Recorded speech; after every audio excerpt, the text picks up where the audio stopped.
The grand wedding of millionaire CEO Nathan Bennett was a spectacle no one in town wanted to miss.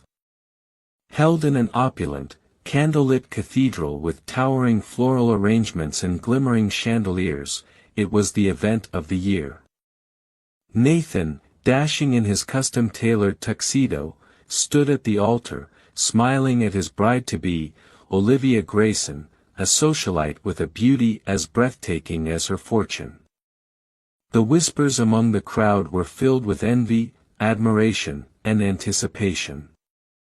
As the wedding march began to play, the massive doors at the back of the church creaked open, and in walked someone unexpected, a small boy, no more than 6, with fiery determination in his eyes.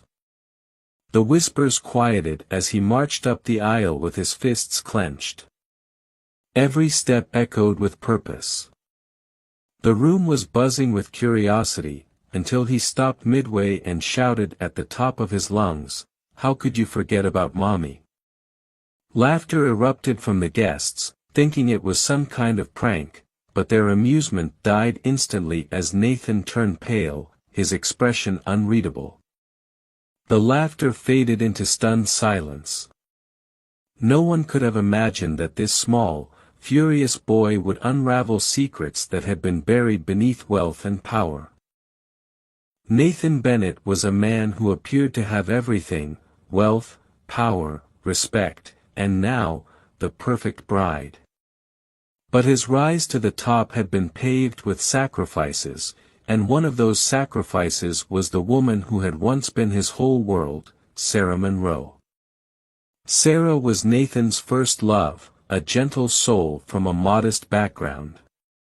They met in college, fell in love, and built a life together. She had stood by him through his most difficult days, long before he became the influential man everyone now knew. Together, they had a son, Jacob, whose birth had been a miracle in itself. Sarah had been sick for months after giving birth, but she fought through it for their family. However, just as Nathan's business empire began to take off, Sarah's health deteriorated. Her sudden illness took her from him far too soon, and Nathan, devastated by grief, buried himself in work to avoid the pain. His son, Jacob, was sent away to live with his grandparents in the countryside. Over time, Nathan's guilt, combined with the constant demand of his rising business, led him to slowly distance himself from the past. Sarah became a distant memory, and Jacob, a reminder of his failure to save her, was left to grow up far from his father. But on this day, at Nathan's grand wedding, the past returned with a vengeance. The boy in the aisle was Jacob, and he had come to remind Nathan of the woman he once loved and had seemingly forgotten. Nathan's world shattered in an instant as he stared at his son. The guests sat frozen, unsure of how to react, their eyes darting between the child and the groom. Olivia looked at Nathan in confusion, her perfectly rehearsed smile faltering as the gravity of the situation became apparent. The silence in the room was deafening. Jacob's small voice, now trembling with emotion, cut through the tension. "You promised, Daddy. You promised you'd never forget her. But look at you." His lip quivered as he struggled to hold back tears. "You're marrying someone else, and you never even told me. How could you forget about Mommy?" Nathan felt the weight of 1,000 eyes on him, but it was his son's gaze that bore into his soul, unraveling the facade he had worked so hard to maintain. He opened his mouth to speak, but no words came. His past, long buried under layers of success and status, was staring him in the face, and the guilt was overwhelming. Olivia, confused and hurt, turned to Nathan, her voice low but filled with sharp accusation. "Nathan, what is this? Who is this child?" Nathan's throat tightened. His heart pounded in his chest as the memories of Sarah flooded back, her laugh, her smile, the promise he made to her in her final moments to always be there for Jacob. He had failed her. He had failed his son. The guests, now murmuring among themselves, watched as Nathan's perfect world crumbled in real time. The tension was palpable. Olivia, feeling betrayed, stepped back, tears filling her eyes. But Jacob wasn't finished. His anger surged again, cutting through the awkward tension like a blade. "You told me you'd always be there for me, Daddy. But where were you? Where were you when I needed you? You just sent me away like I didn't matter. Mommy wouldn't want this." Nathan took a step toward his son, but Jacob retreated, his small frame shaking with the intensity of his emotions. "You left me alone," he cried, his voice breaking. "You forgot about me. You forgot about her." The cathedral was now a battleground of emotions, anger, betrayal, shame, and sorrow. Olivia, reeling from the revelation, was at a loss. Nathan had never mentioned a child, never spoken about a previous marriage in such detail, and certainly never told her about Sarah. The guests were in shock. This was supposed to be the fairy tale wedding of the year, but now they were witnessing the downfall of one of the wealthiest and most powerful men in the city. A sharp voice suddenly broke the silence. "Enough." It was Olivia's father, Richard Grayson, a man whose influence was nearly as great as Nathan's. He stood from his seat and strode toward the front of the church, his face a mask of anger and disgust. "This is outrageous. You've deceived us, Nathan. My daughter deserves better than this, circus." Nathan turned toward Richard, his face flushed. He opened his mouth to defend himself, but no words came. What could he say? The truth was far worse than any accusation Richard could throw at him. He had deceived everyone, most of all himself. Torn between the guilt of his past and the mess of his present, Nathan finally spoke. His voice was hoarse, the weight of years of suppressed emotion bubbling to the surface. "Jacob. I'm sorry. I'm so sorry. You're right. I did forget.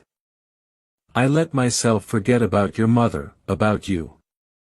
But that wasn't because I didn't love you, or her." His eyes, filled with tears, met Jacob's, and for the first time in years, Nathan allowed himself to feel the pain of Sarah's loss fully. "I buried myself in work because I couldn't face the fact that she was gone. I didn't know how to deal with losing her. And in doing that, I lost you too." Jacob's tears fell freely now, his anger mixing with sorrow. He wanted to forgive his father, but the hurt was too deep, too raw. "I wanted to make things right," Nathan continued, his voice cracking. "I wanted to give you a better life, but I went about it the wrong way. I thought I could protect you by keeping my distance, by keeping the pain at bay. But I was wrong. I was so wrong." The room held its breath as Nathan took another step toward Jacob. "I haven't forgotten your mother, Jacob. I loved her more than anything. And I love you too. I always have." Jacob's small, trembling voice whispered, "Then why didn't you come for me? Why didn't you want me?" Nathan knelt down before his son, tears streaming down his face. "I was scared. Scared that if I let myself love you the way I should, I'd lose you too, just like I lost her. But I see now that I was wrong to let fear keep me away. I'm sorry, Jacob. I'm so sorry." The room remained silent as the words hung in the air. The tension, once thick and suffocating, began to dissolve as the raw, painful truth was laid bare for all to see. Olivia, standing off to the side, looked at Nathan with a mixture of sadness and understanding. Her heart ached for the man she thought she knew, now realizing the depth of his pain and the ghosts that had haunted him all these years.